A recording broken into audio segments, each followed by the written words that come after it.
Bonjour. Aujourd'hui, on va voir la résolution de système d'équations, mais cette fois-ci, la résolution algébrique. Et algébrique, en secondaire 4, vous allez voir trois méthodes, OK? Dont la comparaison. Aujourd'hui, en secondaire 3, on fait juste la comparaison. Le reste, vous apprendrez ça en 4, OK? Ça, c'est, quand je vous demande de résoudre un problème, c'est algébrique. On a vu graphique avant. Comme je dis, à part de lire un graphique, on n'en a pas de besoin. Tout ce que je veux, quand on a deux équations, c'est de faire la résolution algébrique de la façon que je vais vous montrer présentement. Je te donne deux équations. Dans ce cas-ci, c'est y égale à 2x3, 2x plus 3 plutôt, et y égale à 6x moins 17. Si vous vous souvenez de la résolution graphique, on cherche le point d'intersection. Le point d'intersection, ça veut dire les x dans les équations sont pareils et les y sont pareils. Ce qui fait que si cet y-là est égal à cet y-là, ça veut dire que cette équation-là est égale à l'autre équation. En fait, c'est là d'où sort le nom. On compare les deux équations. Ça, c'est la partie, entre guillemets, la plus difficile. Okay? Le reste, ça va être de la manipulation algébrique. On va avoir comme but de mettre les x à la même place et les y à la même place. Que tu les mettes à gauche ou à droite, les x, ça n'a aucune importance. Comme ici, dans ce cas-ci, je vais les mettre à gauche. Okay? Mais j'aurais pu très bien les mettre à droite.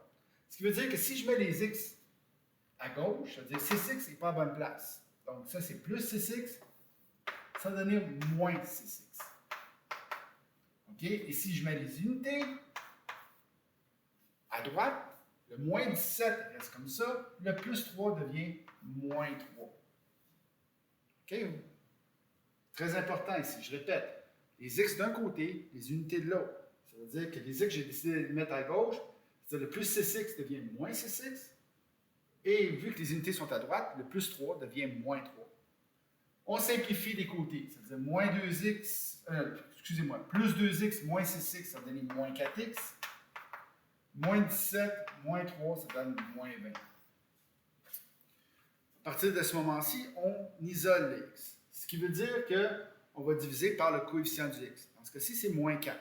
Donc, je divise ce côté-ci par moins 4, je divise l'autre côté par moins 4, x égale à 5. Tu dis, wow, c'est fini, j'ai trouvé x. Non, tu as juste fait la moitié de l'ouvrage. L'autre moitié, c'est de trouver y et aussi en même temps de vérifier si ce que j'ai trouvé comme x, j'ai pas eu d'erreur de calcul. Donc, je prends mes deux équations. Y égale à 2x plus 3. Y est égal à 6x moins 17. Je remplace x par la valeur que j'ai trouvée. Dans ce cas-ci, c'est 5. Donc, 2 fois 5 plus 3, ça va donner 13. 6 fois 5 moins 17, ça va donner aussi 13. Donc, non seulement j'ai trouvé les y, mais vu que les deux équations donnent pareil, c'est la garantie que je ne me suis pas trompé dans mes calculs. Ce qui fait que ma réponse, 5,13.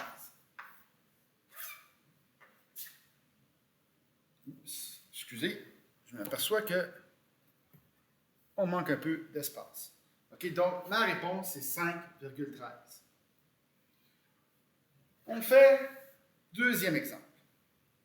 Donc, encore une fois, y est égal à 8x plus 5, y est égal à 10x moins 4.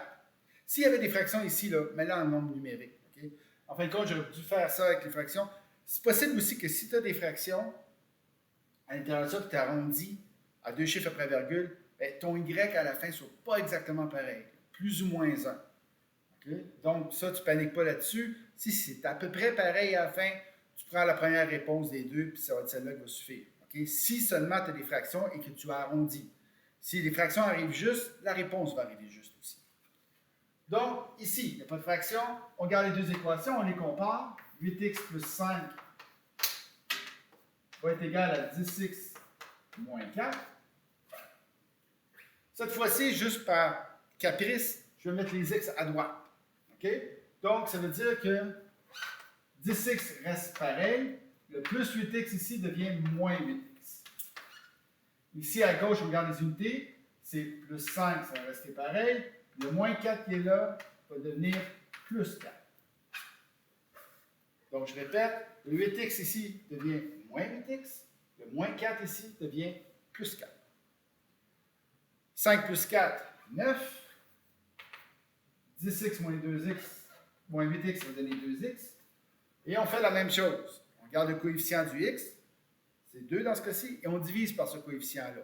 C'est-à-dire, divisé par 2, divisé par 2, x va être égal à 4,5. OK. À partir de ce moment-là, comme j'ai dit, c'est juste la première moitié de l'ouvrage. La deuxième moitié, c'est de trouver les y puis vérifier si mes équations sont pareilles. Donc, y va être égal à 8x plus 5.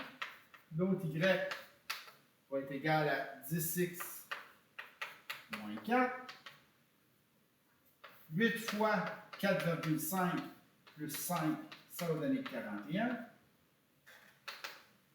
10 fois 4,5 moins 4 va aussi donner 41. OK? Donc, ma réponse,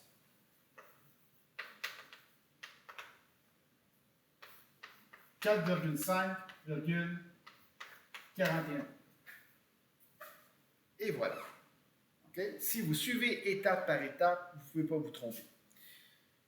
Si ça n'arrive pas juste, ça veut dire qu'il y a une erreur de calcul. À moins que, et je répète encore, si au début, tes équations, il y avait des fractions et que tu as arrondi ces fractions à 2 chiffres après la virgule.